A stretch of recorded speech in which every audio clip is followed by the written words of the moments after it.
Nostromo is a 1904 novel by Joseph Conrad, set in the fictitious South American Republic of Costaguana. It was originally published serially in 2 volumes of TP's Weekly. In 1998, the Modern Library ranked Nostromo 47th on its list of the 100 best English-language novels of the 20th century. F. Scott Fitzgerald said, "I'd rather have written Nostromo than any other novel." Nostromo is often regarded as Conrad's best novel. Background: Conrad set his novel in the mining town of Sulaco, an imaginary port in the western region of the imaginary country of Costaguana. The book has more fully developed characters than any other of his novels, but 2 characters dominate the narrative, C+± or Gould, and the eponymous anti-hero, the incorruptible Nostromo. In his author unregistered trademark S-note to early editions of Nostromo, Joseph Conrad provides a rather detailed explanation of the inspirational origins of his novel.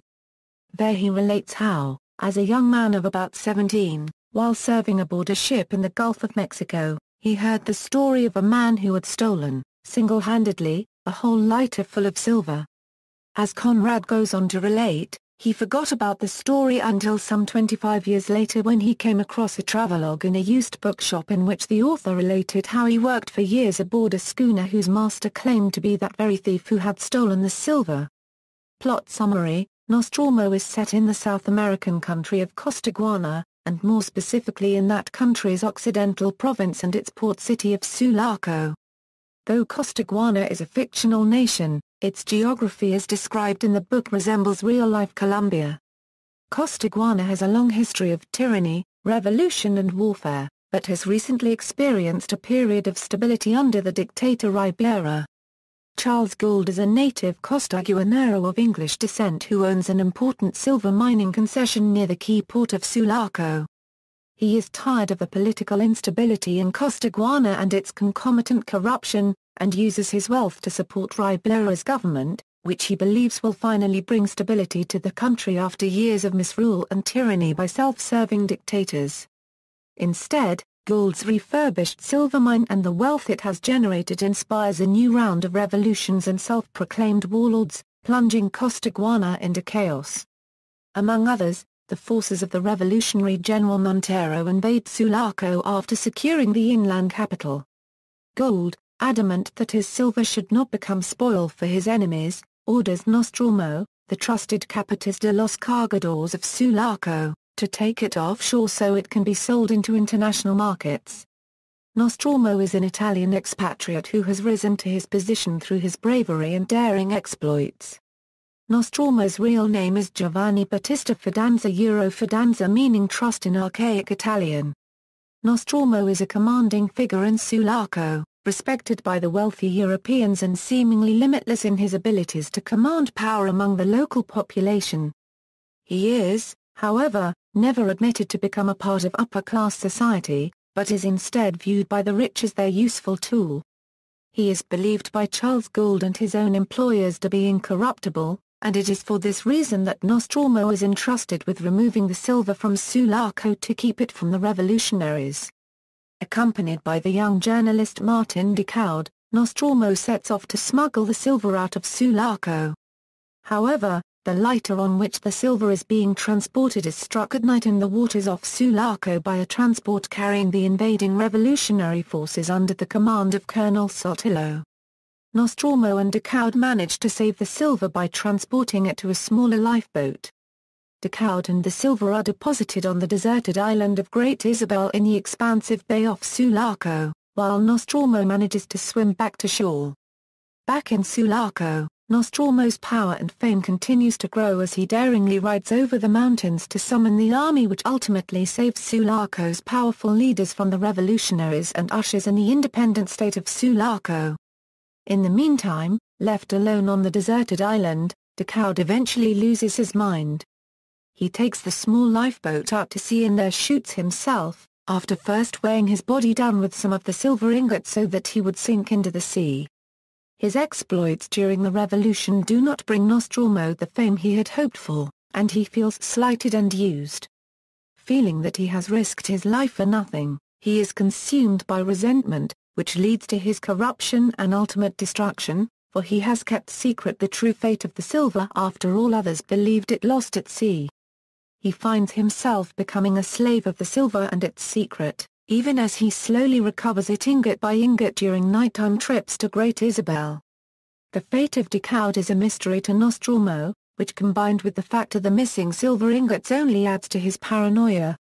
Eventually a lighthouse is constructed on the Great Isabel, threatening Nostromo's ability to recover the treasure in secret, but the ever-resourceful Nostromo manages to have a close acquaintance, the widower Giorgio Viola, named as its keeper. Nostromo is in love with Giorgio's younger daughter, but ultimately becomes engaged to his elder daughter Linda. One night, in attempting to recover more of the silver for himself, Nostromo is shot and killed, mistaken for a trespasser by old Giorgio. Major characters: Nostromo, a charismatic Italian seaman who has settled in Sulaco and established a reputation for leadership and daring. As an employee of the Oceanic Steam Navigation Company, he earns the unofficial title of the Capataz de Cargadores, or head longshoreman, Charles Don Carlos Gould, a.k.a. King of Sulaco. An Englishman by ancestry and temperament, he is nevertheless a third-generation Costaguanero. Owner of the Santoma copyright silver mine, a bequest from his late father who was forced into ownership of the then derelict mine as repayment for many forced loans made to the corrupt government of Guzman Bento. The mine becomes his single-minded obsession. Mrs. Doña Emilia Gould, the English-born wife of Charles Gould. An altruistic and refined woman of strong will but who ultimately finds herself second to the mine in her husband unregistered trademark S attentions, Dr. Minayama, a misanthropic and taciturn English doctor and long-time resident of Costaguana. Rumors swirl about him regarding his past involvement in political plots. Martin Decaud, a Costaguanero who has spent much of his time in Paris and considers himself a European by temperament if not birth. He returns to Costaguana and becomes an outspoken journalist and editor of the progressive newspaper Porvenir. Initially a cynic, he becomes the intellectual force behind the idea of independence for the occidental province of Costaguana. He is also in love with Antonia Avellanos, Don Jose copyright Avellanos, the patriarch of one of the most prominent families of Sulaco and a close confidant of Charles Gould. He suffered greatly under the dictatorship of Guzman Bento and now has complete allegiance to Gould. Antonia Avellanos, a highly educated and cosmopolitan daughter of Don Jose copyright.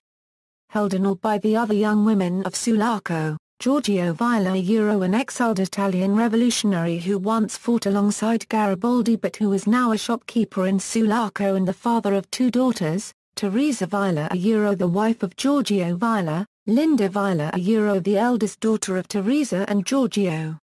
She is in love with Nostromo, Giselle Viola, the youngest daughter of Teresa and Giorgio, Captain Joseph Fussy Joe Mitchell, the English superintendent of the Oceanic Steam Navigation Company, unregistered trademark S offices in Sulaco and supervisor of Nostromo, President Don Vincente Riblera, Costaguana, unregistered trademark S first civilian head of state, who takes over after the overthrow of the tyrannical Guzman Bento. A member of the landed aristocracy. Corpulent to the point of infirmity. Highly respected abroad and full of good intentions, and many of the characters, including Charles Gould, place their hopes in his ability to bring democracy and stability to Costaguana. Guzman Bento, a former dictator of Costaguana whose death some years before the novel opens had ushered in a renewed period of political and economic instability. The period of his rule was a dark and bloody chapter in the history of Costaguana. General Montero, an early supporter of Riblera. A self-made man from peasant stock. He manages to muster an army of supporters to eventually overthrow Riblera. Pedro Montero, the younger brother of General Montero. Senor Hirsch, a Jewish fur trader who finds himself in Sulaco at the time of the political upheavals that comprise most of the novel. Colonel Sotillo, the commander of a military unit in Esmeralda, up the coast from Sulaco. He abandons the Riblera regime and joins the uprising of General Montero and is the first to arrive in Sulaco after the fall of the Riblera government. His loyalties, however, are soon consumed by a mad desire to get hold of the silver of the Santoma copyright mine, Don Pepe the manager of the Santoma copyright silver mine under Charles Gould. Under Gould unregistered trademark S orders, he is prepared to blow up the mine rather than let it fall into the hands of the Montero forces. Film, TV or theatrical adaptations. In 1991, British director David Lean was to film the story of Nostromo, with Steven Spielberg producing it for Warner Brothers, but Lean died a few weeks before the principal photography was to begin. Marlon Brando, Paul Scofield, Peter O'Toole, Isabella Rossellini, Christopher Lambert, and Dennis Quaid had all been set to star in this adaptation. In 1996, a television adaptation Nostromo was produced. It was adapted by John Hale and directed by Alistair Reed for the BBC, Radio Televisione Italiana, Televisione Cube Dennis Bar Plus or Minus Ola, and WGBH Boston. It starred Claudio Amendola as Nostromo, and Colin Firth as C plus or minus or Gold. References in other works. Andrew M. Greeley's 1985 novel Virgin and Marta has much of the story set in the fictional country of Costaguana. Many of the place names are borrowed from Conrad's novel. In Ridley Scott's Alien the spacecraft is named the Nostromo. The escape vessel is also named Narcissus, an allusion to another of Conrad's works, The Nigger of the Narcissus. In James Cameron's sequel, Aliens, the marine transport vessel is named Sulaco. In Dean Kowan's Fear Nothing the protagonist Christopher Snow visits a man named Roosevelt Frost, who lives aboard a boat named Nostromo. In the Warhammer 40,000 science fiction space opera franchise, Nostromo is a corruption-ridden world rich in minerals, eventually liberated by a brutal tyrant named Conrad Kurz. Colombian writer Juan Gabriel Vasquez's novel The Secret History of Costaguana narrates the secession of Panama from Colombia as the background story that served as Conrad's inspiration for Nostromo. See also: Politics in fiction. References. Notes Bibliography Thomas L. Jeffers, The Logic of Material Interests in Conrad unregistered trademark S. Nostromo, Raritan, pages 80-111. External links. Nostromo, A Tale of the Seaboard at Project Gutenberg, Nostromo public domain audiobook at LibriVox, essays and annotated text for Nostromo at Nostromo Online, Nostromo at Google Books, analysis and commentary at Modernism Lab Essays, Nostromo Map.